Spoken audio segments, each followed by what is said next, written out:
ပဲဖြတ်ခံရတယ်အခုလည်းဒါအယူခံပြန်တင်ထားတဲ့လူရှိလို့အဲအယူခံပြန်ဖတ်ပြီးတော့တင့်လျော်မတင့်လျော်တာပြန်ပြီးစဉ်းစားပြင်ဆင်ရမျိုးတွေ့ရတယ်ဒီထက်မှာဒေါ်သက်ခိုင်လည်းပါတယ်လို့သိရတယ်ဒီနေ့ဆိုဒေါ်သက်ခိုင်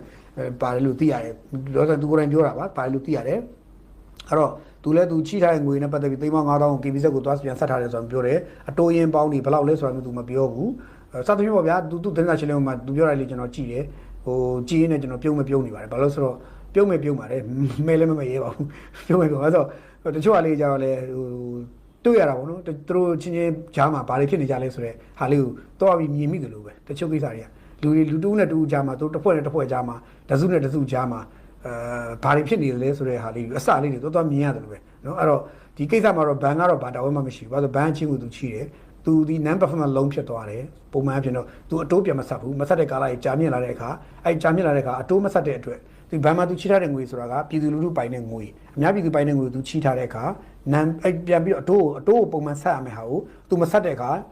NPL လို့ခေါ်တဲ့ non performance လုံးဖြစ်သွားတယ် non performance လုံးဖြစ်ပြီဆိုရင်သူကအများပြည်သူကိုရှီကနေယူထားတဲ့ချင်းကိုသူပြန်မဆက်ဘူးဆိုတဲ့အဓိပ္ပာယ်အများပြည်သူရဲ့ပတ်စံတွေကိုဘန်ကနေဆင်ချိထားတဲ့ပတ်စံကိုအတိုးပေါင်သူမဆက်ဘူးဆိုတဲ့အဓိပ္ပာယ်တက်ရောက်ပြီးတော့အဲ့ဒီမှာသူကညှိစွန်းသွားတာဖြစ်တယ်ပေါ့နော်ဆိုတော့အများပြည်သူရဲ့ယုံကြည်စိတ်ချမှု credit ကိုကြားတယ်ပေါ့ဗျာအဲ့ဒါကြောင့်မလို့ဖြစ်တဲ့သဘောမျိုးပေါ့ဆိုတော့ဘယ်လိုဖြစ်ပါဒါတွေကသူကိစ္စပေါ့နော်သူလည်းသနာကန်သာပုံစံမှုကြီးစီတဲ့တောင်းတင်တယ် UEC တဲ့တင်တယ်ဆိုတော့သူပြောပါတယ်ဒါပေမဲ့အဲ့မှာသူတခွန်းတော့ပြောပါတယ်ဟိုကျွန်တော်တို့သတင်းစာဆရာဦးမြတ်ခိုင်ကသတင်းစာဆရာအသင်းဥက္ကဋ္ဌဦးမြတ်ခိုင်ကမေကွန်းတခွန်းထောက်လိုက်တယ်ထောက်တဲ့အချိန်မှာသူပြောတဲ့စကားရှိတယ်မေကွန်းထောက်တာရှင်းပါတယ်ဥက္ကဋ္ဌယူကဗလဲဥက္ကဋ္ဌယူဒီရွေပြီးတိုက်ခိုက်နေတဲ့သူတွေကဘာဖြစ်လို့တိုက်ခိုက်တယ်လို့ပြောထင်လဲပေါ့မေးလိုက်တယ်ဦးမြတ်ခိုင်ကတော့ဒါရှင်းပြတော့သူမေးတဲ့မေကွန်းကတော့တုတ်လိုက်တာပဲအချုံနဲ့မှားထည့်လိုက်တာပဲဟိုကပြောတယ်ကျမကြောက်လို့နေမှာပေါ့တဲ့ဆိုတော့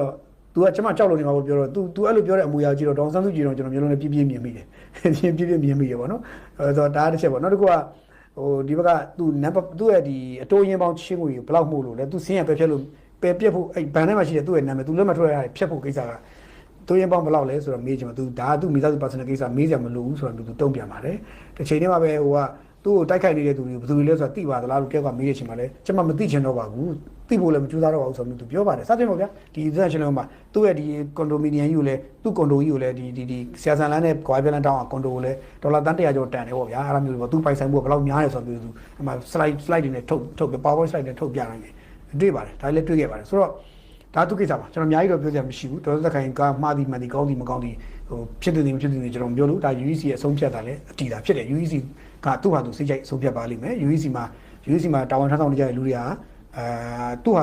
သူရဲ့မှန်ကန်တိတိကျကျစနစ်ကျဆုံးဖြတ်ပြီးတော့အဖြေတစ်ခုကောင်းကောင်းထုတ်ပေးနိုင်လိမ့်မယ်လို့ယူဆရတယ်ပေါ့နော်ပြီးတော့ဒေါ်သက်ခိုင်ပါတော့မပါ